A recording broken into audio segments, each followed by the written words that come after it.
Buenas tardes. Les damos la más cordial bienvenida a esta mesa virtual del Sexto Congreso Internacional Diablos, Brujas y otros entes de la tradición sobrenatural.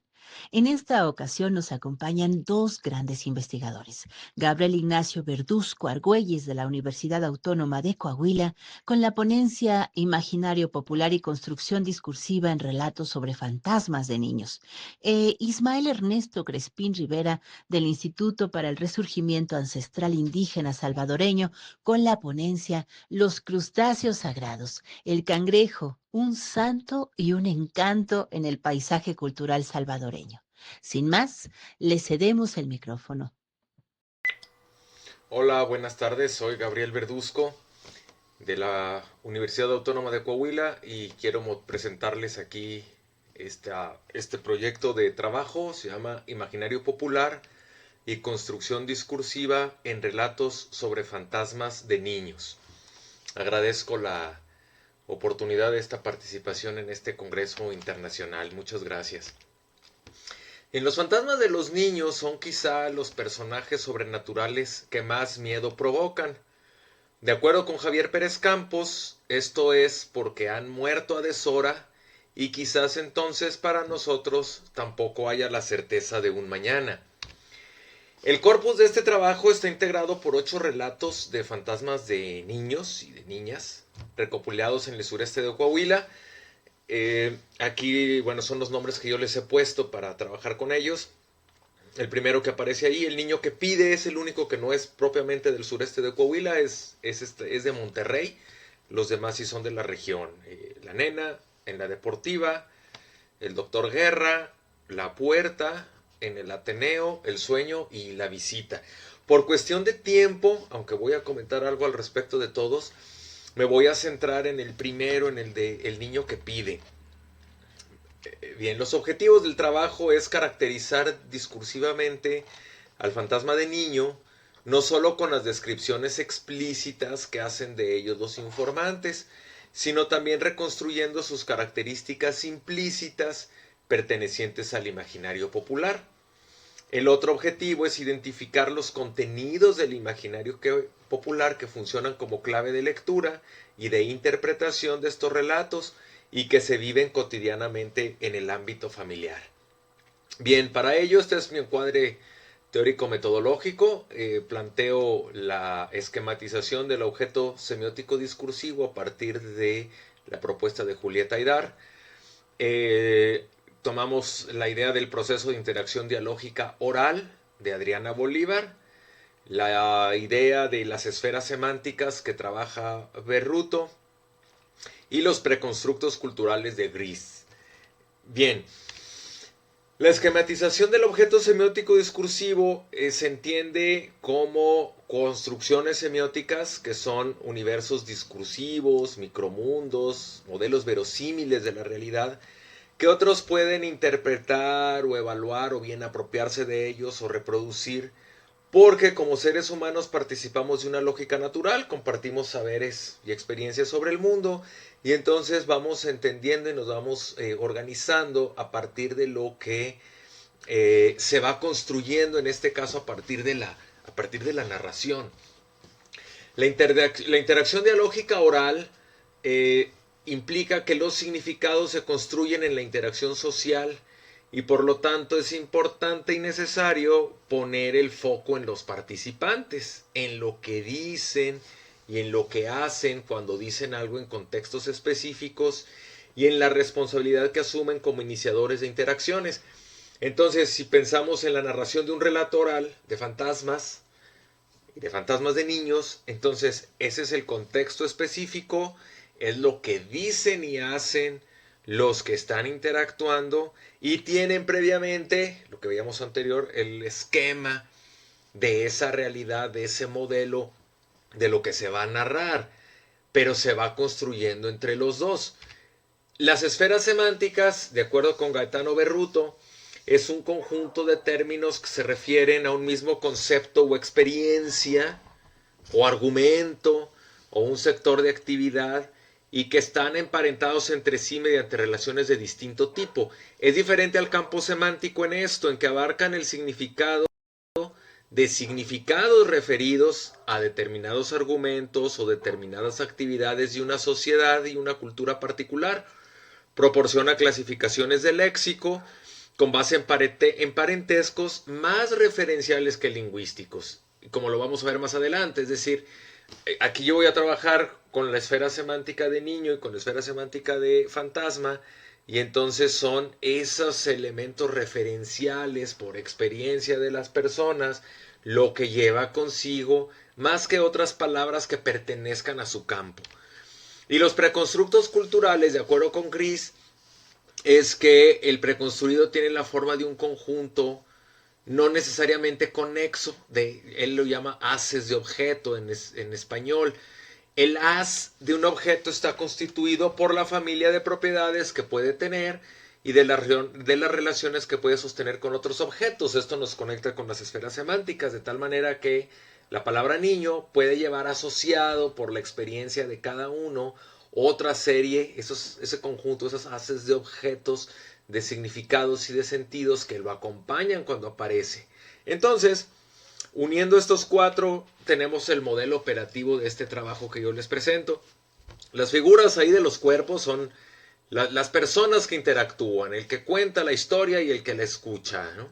Entonces, por eso está la línea ahí en esta línea en medio de los dos, que sería como el relato de fantasmas de niños, cómo genera este contexto de interacción entre los dos. Cada sujeto lleva consigo los preconstructos culturales y una serie de esferas semánticas a partir de lo que está contenido en el relato de fantasmas. Principalmente yo aquí me aboco a la noción de fantasma y a la noción de niño. De tal manera que entonces esta interacción entre los dos va generando lo que tenemos aquí, la idea, el preconstructo y el esquema del fantasma de niño que opera en el relato. Y es lo que vamos a ver aquí. Entonces, se realizó un sondeo con 76 estudiantes de la licenciatura en Letras Españolas acá en Coahuila. Y las 5 frecuencias de ideas o palabras asociadas a los sustantivos niño y fantasma fueron las siguientes. Se les pidió que escribieran, bueno, cuando tú escuchas la palabra niño o cuando tú escuchas la palabra fantasma, ¿cuáles son 5 palabras que tú asocies o ideas que asocies a niño, niña o fantasma? Y entonces las mayores frecuencias fueron las siguientes. Cuando se habló de niño, apareció inocencia, alegría, ternura, juego e inquieto o inquietud, ¿no? En el caso de fantasma aparecieron miedo y terror, aquí como si fuesen sinónimos, aunque no necesariamente lo son, tristeza, oscuridad o sombra, en algunos otros alcanzó a salir noche, la idea de soledad y muerte. Entonces son las 5 y 5, de tal manera que en el relato, cuando se habla de un niño, la mayoría, ¿no?, de acuerdo con las frecuencias, la mayoría de las personas asocia la noción de niño con inocencia, con alegría, con ternura, con juego, con inquietud. Y en el sentido positivo, la expresión de inquietud, ¿no? El niño que no se sabe estar quieto, que tiene curiosidad, etc. De tal manera que cuando se empieza a narrar la historia y se habla de aparece un niño o había un niño, normalmente, de acuerdo con la esquematización del relato y con todos los contextos de los sujetos, el niño estaría revestido de estas características. Por otro lado, la noción de fantasma igual. La noción de fantasma está asociado a sentimientos de miedo, terror, a cuestiones que implican tristeza, a la noción de oscuridad o de sombra, la soledad y la muerte.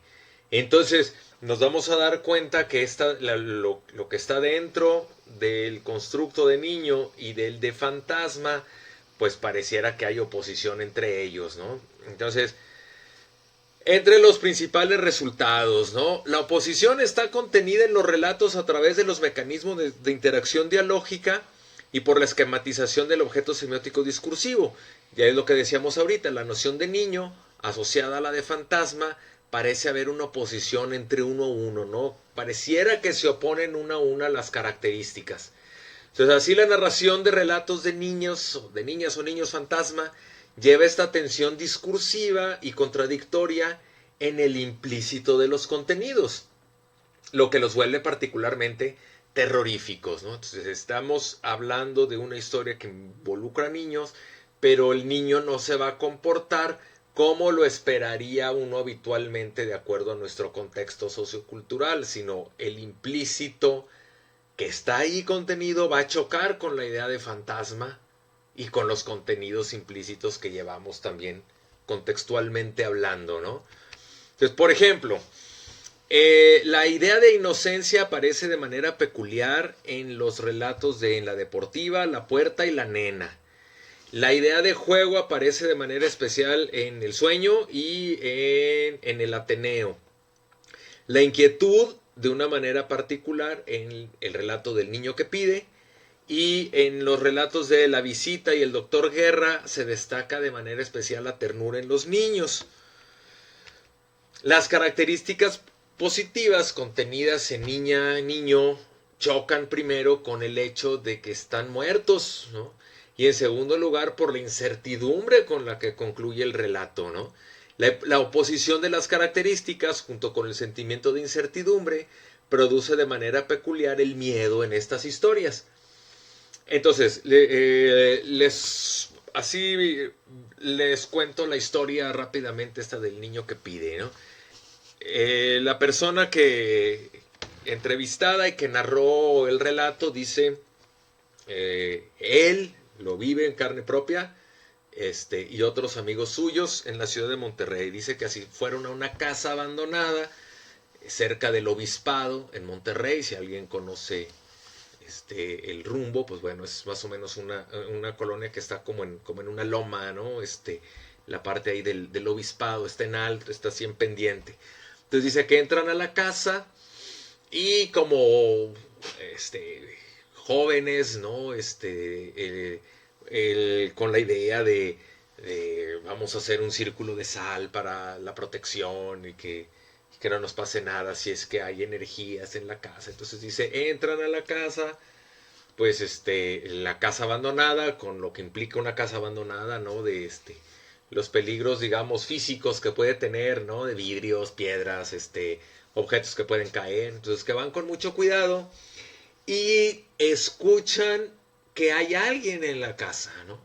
Entonces cuando voltean a ver al segundo piso, hay un niño que los está viendo desde arriba. Entonces dice él, cuenta él, oye, hay un niño aquí, hay que tener cuidado. No vaya a ser aquí que la travesura o la broma, ¿no? O lo que fueran a hacer, se fuese a salir de control. Entonces le hablan al niño, ¿verdad? Niño, y se oye que el niño corre, dice el que está narrando la historia, pues oímos que el niño corrió, pero se oye como si se tropezara y se cae en las escaleras. Entonces nos asustamos mucho porque pues no sabíamos qué le pudo haber pasado.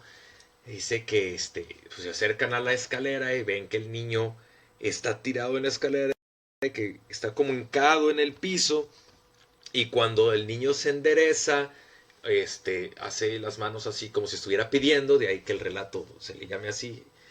Pero dice, las manos estaban llenas de sangre y el niño no tenía ojos, tenía solamente las cuencas, ¿no? de los ojos. Dice, entonces salimos corriendo todos, les decía yo al inicio, la colonia está así como en pendiente. Dice uno de ellos, en menos de lo que se hubieran esperado, ya había llegado a la avenida más cercana. Venían todos corriendo, gritando, no volvieron a la casa. Entonces, ¿qué es lo que tenemos en el relato a partir de lo que decíamos? Aparece entonces un niño en una casa abandonada que parece andar jugando, que se anda moviendo. Tendremos esta idea de la inquietud. Y de acuerdo con lo que relata el informante, hay en ellos la idea de, hay un niño, hay que tener cuidado, esta idea de el niño que requiere de especial cuidado y protección por parte de alguien que es más grande. Pero viene digamos, como el quiebre de la historia cuando el niño se revela como algo sobrenatural, extraño, fantasmal, al no tener ojos, al mostrarse así, pues algo más que herido por una caída de escalera, pero que ya rompe con lo normal de alguien que se puede caer en una escalera. Y la idea de la incertidumbre, ¿qué es lo que ocurrió? ¿Qué fue lo que pasó? ¿Quién es ese niño? Ya no regresan, ya no se vuelve a averiguar y queda esa incertidumbre de qué fue lo que vimos, con qué nos encontramos, y entonces genera de manera especial el miedo en quien lo narra, que les podría yo decir, había expresiones fisiológicas que notaban realmente así la emoción y el recordar y el temor, ¿no? Cierto temblor de la voz, el acordarse de la experiencia. Pero en el caso mío, como escucha, y volvemos en esta interacción dialógica, cómo se genera también el miedo a, o sea, un niño que aparece, quería jugar, no quería jugar, quería asustar, quería ayuda, qué pasó, y esto se queda en la incertidumbre, generando precisamente ese sentimiento de miedo, ¿no? Bien, en conclusión, a partir de lo aquí señalado, las personas que participan en la narración o en la escucha de relatos están necesariamente enmarcados o estamos necesariamente enmarcados cultural y socialmente por el imaginario popular al que pertenecemos. Nuestra cultura y nuestra sociedad nos marca a ciertos elementos, ¿no? Desde el escepticismo de, ay, yo no creo en esas cosas, aquí no pasa nada, al otro extremo de creerlo así a ojos cerrados, ¿no? Pero estamos marcados por ellos y además por todos los elementos que van componiendo la narración que se nutren de la experiencia que tenemos de todo ello y vuelvo a la noción de, en este caso, las ideas, las expresiones de niño o niña y de fantasma, cómo se alimentan de lo que llevamos con nosotros, se crea o no en ello, pensando en los fantasmas, de lo que llevamos cultural y socialmente. Segundo, ese imaginario está construido en buena parte por el modelo o esquema del objeto semiótico discursivo. Aquí nuestro objeto semiótico discursivo es niño fantasma. Entonces empiezan a aparecer un montonal de elementos que se acomodan a este esquema y al relato de un esquema de este tipo, ¿no? Entonces en este caso la idea de fantasma de niña o niño y a su vez, ¿no? Como esquema lleva una serie, yo lo llamo aquí de agregados semánticos, que es lo que decíamos a través de los haces de objetos, de las esferas semánticas, que le confiere un plus de sentido que dependen siempre de cada sujeto. Entonces podrá haber una persona que haya tenido alguna experiencia que él interprete así de especial miedo y que entonces este tipo de historias además traen, ¿no? A la memoria la experiencia vivida. Entonces se nutre también de eso y genera un sentido mucho mayor a partir de lo que ahí se está narrando, ¿no? Tercero, el relato consigue generar miedo en los involucrados en virtud de la oposición y contraste que implican los contenidos de niña y fantasma, haciendo de la expresión niño fantasma o niña fantasma un oxímoron, ¿no? Una contradicción en sus mismos términos, ¿no? Entonces, de esta manera, el efecto, ¿no? En el oyente se vuelve particularmente especial. Insisto, sobre todo por la idea de que el niño está asociado a nociones que no van de la mano con la idea de terror y de miedo. A diferencia de otros relatos, ¿no? Cuando hablamos de un relato nada más de fantasma o de brujas, de una persona que era muy mala y ahora se aparece. Entonces, no existe esa otra parte que viene a chocar con la noción que implica la idea de fantasma. Bien, pues para concluir, esta es la bibliografía mínima empleada para este trabajo. Les agradezco mucho su atención y el poder participar. Les dejo mi correo electrónico por si hubiese en algún momento alguna pregunta o algo para compartir. Es Gabriel Verduzco, todo seguido en minúsculas, @uadec.edu.mx. Aquí nuestras organizadoras del evento, de cualquier manera lo tienen. Si pudiese alguien tener interés, me puede contactar. Muchas gracias por todo.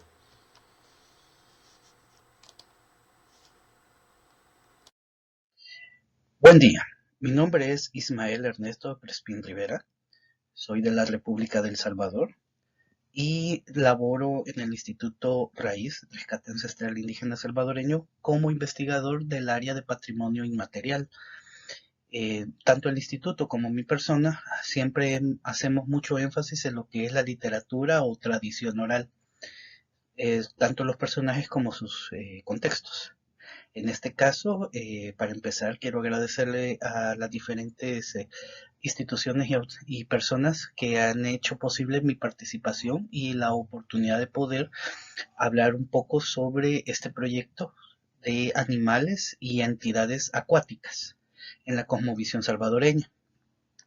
Esta vez vamos a hablar sobre lo que es el cangrejo, el cual es un personaje sumamente interesante y que, a pesar de ser muy poco estudiado, a nivel de la oralidad, es quizás uno de los personajes más recurrentes en todo el territorio nacional, e incluso me atrevería a decir que en Centroamérica. El cangrejo, por lo general, bueno, serían todos los crustáceos, pero en este caso el cangrejo en específico, está muy relacionado con lo que es el agua, pero también con los elementos terrestres. Incluso hay algunas narraciones que lo relacionan con el sol. Y en esto, algo que sí hemos estado observando constantemente es que la forma en cómo las personas narran o por lo menos logran interpretar lo que es el cangrejo, lo ven como una especie de guardián, un señor o una señora. Siempre hablan de un cangrejo sumamente importante para una quebrada, un río, un lago.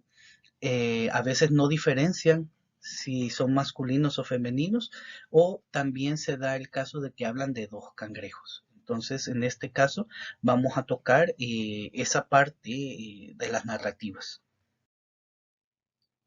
Igual, parte de la metodología en el registro de el cangrejo en la tradición oral se basa en las metodologías de campo que siempre hemos utilizado para la realización de los mapas bioculturales. En este caso hacemos un levantamiento a partir de lo que llamamos talleres grupales o talleres dinámicos, en donde invitamos a entre 20 y 25 personas mayores, adulto mayor, si se puede, arriba de los 60, 70 años, o personas que son identificadas que son portadores de conocimientos. Entonces, en medio de esta actividad, en el taller, aparte de una charla que armamos entre todos, también hay una actividad de dibujo, donde los abuelos y las abuelas plasman al personaje y sus historias, e incluso en forma anecdótica, con dibujos hechos por ellos para describir estas historias. También hacemos entrevistas personales muy abiertas, tomamos nuestro tiempo para hacer las entrevistas con tanto las personas que hemos observado dentro de los talleres como aquellas que no pudieron participar, pero que la gente las conoce. Nos desplazamos hasta sus casas o hasta sus lugares de trabajo y ahí aprovechamos. Y otra de las cosas también es que a veces se han dado charlas con personas de manera, se podría decir, informal, en el sentido de que quizás esperando el autobús, comprando en un almacén, en una tiendita, en el mercado, o quizás vamos caminando, desplazándonos de un punto A a un punto B y en medio del campo, en la milpa, o en la zona donde están sembrando, nos ponemos a platicar y cosas así. Entonces ahí también nos dan algo de información. Y por supuesto, la otra parte que es la revisión bibliográfica. En este caso sí, cabe recalcar que en el caso de El Salvador tenemos serios problemas con documentación de la época colonial y también de la época, llamémosle, de la independencia y parte de la república. Muchos documentos se han perdido, otros no es de fácil acceso, ya sea porque están restringidos o porque están demasiado deteriorados, otros están fuera del país, entonces este tipo de documentación para nosotros es muy difícil de acceder. Por tanto, sí, lo que hemos podido acceder lo hemos tomado en cuenta para las investigaciones en este campo. Para poder hablar del mundo de los cangrejos a partir de la etnografía que nosotros trabajamos, lo hemos dividido por cuestión metodológica en tres grandes áreas. La primera es, lo vemos como un animal o un ser que está muy relacionado con la parte alimenticia. Dentro de este capítulo, por decirlo así, nosotros vemos que desde el momento que se construyen los instrumentos para su cacería, su pesca, su recolección, hasta el momento en que se sirve el platillo en una fiesta, en una ceremonia o el día a día, todo está concatenado en diferentes creencias y formas de pensar que lo hacen muy interesante. Por ejemplo, cuando se hacen las redes en donde se van a guardar, nosotros les llamamos matatas o matates.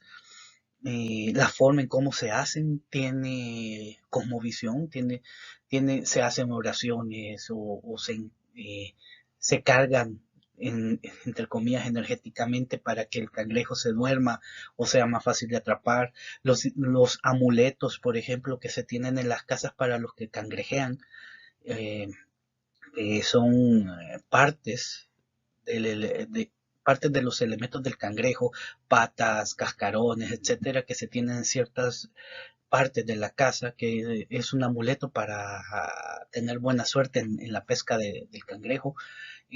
Oraciones que se hacen en el momento de entrar en el río, en el lago o en el mar, y así sucesivamente. El famoso secreto al momento de cocinar.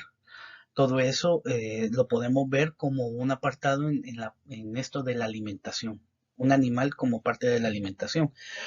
El otro capítulo que nosotros hemos observado es que la gente lo relaciona directamente como una entidad biológica que hace equilibrio entre el medio ambiente y también con las comunidades cercanas. O sea, el cangrejo mantiene limpios los manantiales, los nacimientos de agua, los jagüeyes, eh, mantiene, digamos, el equilibrio con la flora, la fauna de un río. Se sabe que es un bioindicador de el nivel de salud que tiene el agua. Por ejemplo, sabemos que también es un bioindicador del cambio de clima de una zona y así sucesivamente. Y el tercero es como una entidad espiritual. Aquí ya podemos hablar de encantos, podemos hablar de cangrejos tutecus, que los vamos a ver más adelante. Ya está aquí en las historias de cuentos, mitos, leyendas, fábulas, como parte de un actor principal dentro de estas historias y así sucesivamente. Por razones de tiempo vamos a ver esta última. Ya los otros dos capítulos, por decirlo así, esos ya irían resumidos dentro de un artículo que se está preparando eh, precisamente para completar todo lo que es este mundo etnográfico del cangrejo. Primero, ¿cómo se originan los cangrejos? Bueno, sabemos que dentro de la tradición oral hay algunas explicaciones, casi todas se coinciden. La primera es que la gente en sí no sabe sobre cómo se reproducen, en el sentido de que se cree de que el cangrejo surgió a partir de la espuma del mar, por ejemplo, o de la sal del mar. Otros dicen que nace así por así, que el agua es lo que hace que broten, y así sucesivamente. Otros hablan de la pareja, de que hubo un cangrejo macho grande y un cangrejo hembra grande y que los dos se juntaron y tuvieron hijitos y así sucesivamente. Pero hay un par de historias que son bien interesantes, que estas no solamente están registradas a principios y mediados del siglo XX, sino que también hay variantes de estas historias que todavía en las comunidades se manejan. Por ejemplo, en este caso se habla de que el origen del cangrejo es a partir del arco iris. Cuando un arco iris se forma, ya sea grande o sea pequeño, dentro de un manantial, una cascada o un río, cuando cae los colores hacia las piedras, los colores se desparraman en, en diferentes piedras y a partir de eso el calor del arco iris les da vida. Entonces se forman los cangrejos a partir de los colores del arco iris. Hay varias diferentes variantes, sin embargo, la que está mejor registrada es esta de Schultz en el libro de mitos, leyendas de los pipiles de Izalco. de los orígenes es que a partir de una investigación realizada por Adolfo B. Guerrera a mediados del siglo XX, él ya también nosotros creemos que mete un poco de literatura en cuanto al origen. Habla de que los cangrejos surgen a partir de la sangre de un herbolario. El herbolario es una especie de ser mitológico, antropomorfo y zoantropomorfo, que tiene la habilidad de volar y sabe muchas lenguas, muchos idiomas. Él le dicen herbolario porque sabe de medicina natural, le enseñó a las personas sobre medicina natural, agricultura, identificación de árboles, etcétera, etcétera. Y estos ni son buenos ni son malos. Sin embargo, tienen enemigos, otras entidades que vuelan. Estos no están relacionados directamente al agua, sino que están más relacionados al viento y a la vegetación. Entonces, a partir de herbolario, bueno, esta herbolaria llamada Machintantecu, a partir de el sacrificio que es narrado en este cuento, su sangre fue derramada en las playas y ahí es donde surgen los animales sin cuello. Entonces se habla de los sapos, se habla de los cangrejos y se habla de otro ser que en este caso es la interpretación de una sirena. Cabe recordar que la sirena en el caso de El Salvador no se hablaba en el área rural de niñas y mujeres con cola de pez, sino que son con cola de serpiente y en algunos casos cola de serpiente con pequeñas aletas al final en la punta de su cola. Entonces, a partir de la sangre derramada en la playa, después de todo el proceso del árbol de jícara que conlleva esto, surgen este tipo de seres. Y nosotros encontramos, por ejemplo, en la comunidad Morro Grande del municipio de Acajutla, siempre cerca de aquí, de Izalco, la zona del departamento de Sonsonate, que es costero, una variable de esta historia, solamente que no mencionan nombres. Por eso es que nosotros dudábamos mucho del nombre de Machintantecu, en donde habla de una herbolaria que peleó contra un managua, que en este caso son los brujos del agua, que también vuelan, y que a partir de las heridas recibidas en su pecho y en el brazo, la sangre cayó a la tierra y surgieron los cangrejos del río. Y en el caso de la sangre que cayó al mar, que habla que cayó cabal en la playa donde llega la espuma del mar, surgen los cangrejos y surgen las sirenas. Entonces por ahí es que va, pero por cierto, un paréntesis, las sirenas niñas, no sirenas mujeres. Ahora, la funcionalidad de este guardián es de proteger la flora y fauna de donde se encuentra. Y con tantos años que hemos estado trabajando este tipo de temáticas, hemos logrado identificar 4 especies de cangrejo por el momento que están totalmente relacionados con toda esta parte de cosmovisión. El primero y quizás el principal es el cangrejo de río. O sea, las personas al hablar del cangrejo de río esto, lo que estoy presentando acá, son algunas de las ideas que ellos nos han dado, cuáles son sus relaciones en la parte cosmogónica. En este caso, ellos están totalmente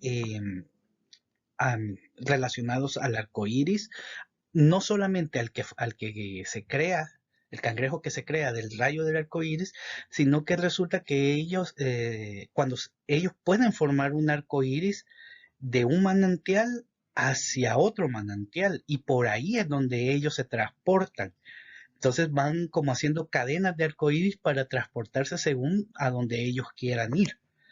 Entonces, eso está muy, pero muy metido dentro de las tradiciones orales, sobre todo del occidente de El Salvador.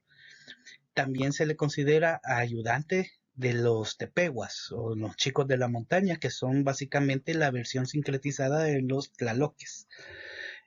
También está relacionado con algunos árboles considerados también muy sagrados, como en el caso del amate, que está relacionado con el mundo de los muertos, eh, también con el famoso inframundo, etcétera, etcétera.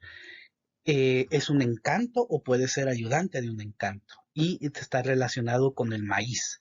Hay algunas historias que hablan de que el nombre de la raíz de la milpa, cuando ya empieza a gilotear, a esa se le llama cangrejo. Ya casi no se escucha de eso. Algunos le llaman pata de gallina o pata de águila también a la raíz. Sin embargo, sí encontramos algunos testimonios que le hablan de que son cangrejos. Relacionado con casi todos los personajes de tradición oral que tengan que ver con encantos. El otro es el tihuacal. Este está más relacionado con el caso del mar, pero hemos encontrado también que los cangrejos que son de color amarillo, color azul, son ya de por sí, en sí el cangrejo es encantado cuando se encuentra tierra adentro, porque este cangrejo es más de la zona de manglar y las zonas cercanas al mar. Entonces, si se encuentra, digamos, un cangrejo azul a 50 kilómetros de donde está la playa, pues se considera que es un cangrejo mágico, un cangrejo que tiene un encanto. Igual está relacionado con las cuevas, los cerros, manglares, playas, a diferencia del cangrejo del río, que ese no está relacionado con los manglares ni con las playas. Igual está relacionado con el mangle y las palmeras y con otras entidades. Esta sí es más asociado a lo que es lo más cercano a la costa. El otro es el punche, igual está metido en la creación de los arcoíris, pero a diferencia de los otros, este sí nos ha salido en varias narrativas en donde está relacionado con los túneles que conectan los volcanes y algunos cerros que tienen lagunas adentro con el mar. Este sí, sí nos ha aparecido el cangrejo azul, pero es más este cangrejo el que nos aparece en esas historias. Y es bien interesante porque en el caso también de la sirena, ellas se conducen por estos túneles y por eso es que tenemos sirenas en las zonas de agua dulce y sirenas en las zonas de agua salada. Y este cangrejo es el que acompaña, ida y vuelta. El otro es el ajalín, que este está relacionado directamente con esas historias de la creación de los cangrejos a partir de la sangre de los herbolarios. Este es el cangrejo que se señala que salió a partir de esa sangre. En este caso, lo tenemos bien vinculado con los genios de las montañas, con las burletas, que son luces y sonidos relacionados al mar, y bueno, con las leyendas e historias que tengan que ver con el océano. Lo que les mencionaba, qué son los encantos? Bueno, en el caso de los cangrejos, son los dueños del agua o los dueños del monte, se podría decir, o pueden ser los ayudantes. ¿Cómo se identifican los cangrejos encantados? O con encanto, porque hay una diferencia. Una cosa es el encantado y el otro que posee encanto. La diferencia está en la forma. Y los que poseen encanto son más de carácter, digamos, natural. O sea, puede ser un cangrejo, por ejemplo, que tenga el tunar muy fuerte, pero no necesariamente guardián ni ayudante. Así sucesivamente. ¿Y cuáles son los aspectos místicos? Bueno, primero posee el brillo que es el tunar. Están cubiertos de oro, plata o piedras preciosas, sobre todo rubíes. Algunos hablan hasta de zafiros. Cantan o silban. A veces hablan, pero lo del hablado, solo lo hemos encontrado con personas que tienen su tunal muy fuerte. Poseen objetos mágicos para llamar la atención y los lugares donde aparecen también son bien específicos. En el aspecto físico, el tamaño. Si alguna vez han escuchado sobre el rey cangrejo, nosotros tenemos aquí historias sobre el rey y el emperador cangrejo, que básicamente es lo mismo, solo cambia el título que le ponen. El color es muy intenso, no necesariamente brilloso del tunal, sino que es brilloso de su color original. Posee miradas y actitudes desafiantes y también el lugar donde aparecen es importante. Aquí podrán observar parte de los mapas que nosotros realizamos. Una de las historias es sobre el cangrejo dorado. Esto lo hizo las personas del dibujo que ustedes ven, a excepción de la milpa. Ese sí, nosotros lo tuvimos que diseñar, igual que el símbolo del cerro. Esto es en el municipio de Cuiznahuac, departamento de Sonsonate, en donde hablan de un cangrejo encantado. Y si ustedes ven, es un cangrejo azul. Más o menos la costa está como a unos 20 kilómetros, un poco menos. Y sin embargo, lo mencionan ahí. En el caso de Caluco, siempre en el departamento de Sonsonate, si ustedes pueden observar, hay otro cangrejo y este es rojo y siempre tiene el brillo. Y está relacionado con una quebrada cercana a un manantial que se llama el Pececito de Oro, que también está rodeado de muchas historias y muchos personajes. A nivel arqueológico, si bien es poca la evidencia que hay sobre cangrejos, sí existe iconografía relacionada, sobre todo, por ejemplo, si vemos las vasijas, los platos que están en el sitio arqueológico de Joya de Serén. Allí se encontraron dos cangrejos.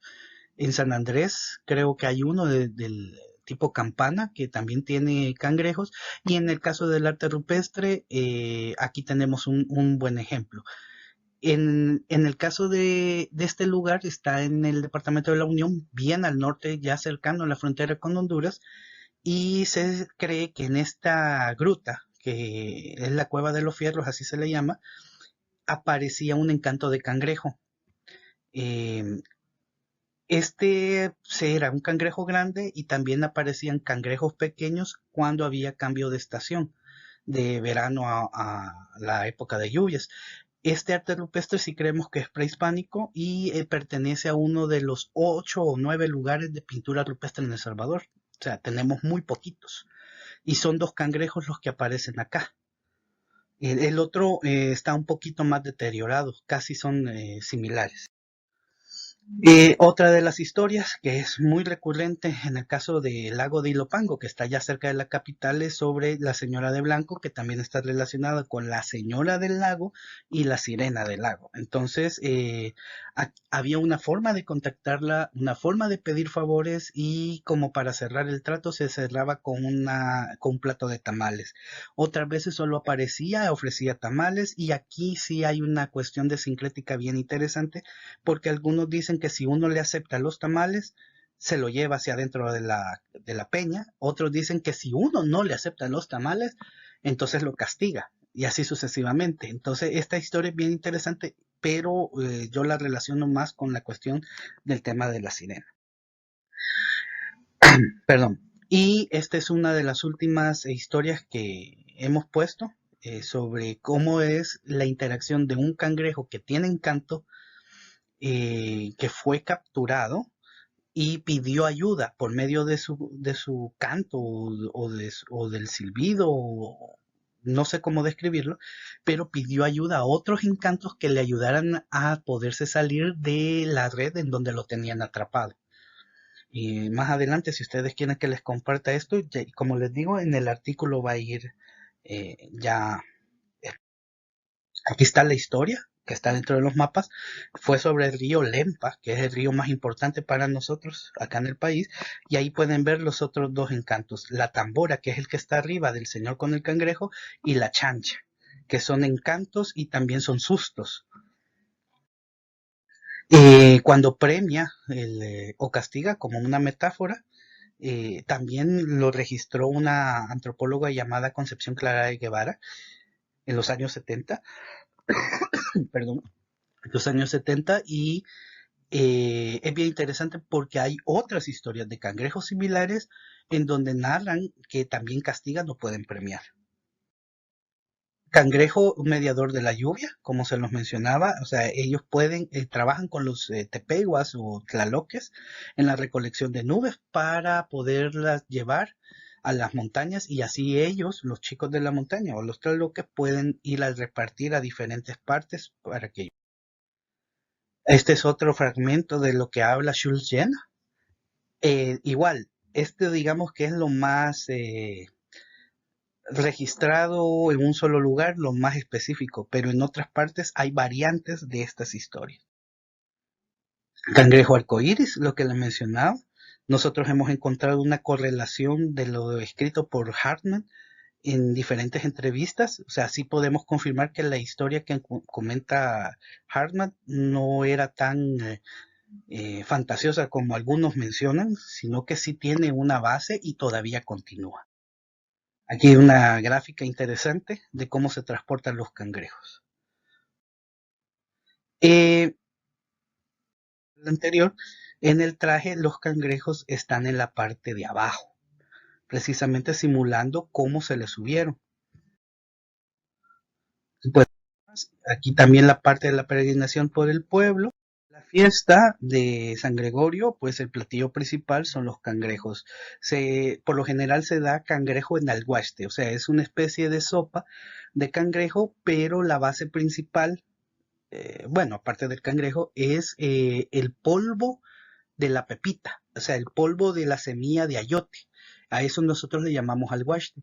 Entonces se hace una especie de recaudo, una especie de, sí, de estofado sería lo más ideal, en donde se sirve el cangrejo y esto se comparte dentro de la festividad. Aparte de los tamales, aparte de chocolate, café, pan de dulce y así sucesivamente. Bueno, hasta aquí lo dejaría por cuestión de tiempo y en dado caso ustedes tengan preguntas, con todo gusto puedo dejar mi correo electrónico para que así puedan hacerlas o igual cuando ya se termine el artículo, ahí irá explicado más detalladamente parte de esta información y lo que nos hizo falta. Muchísimas gracias y pasen buen día.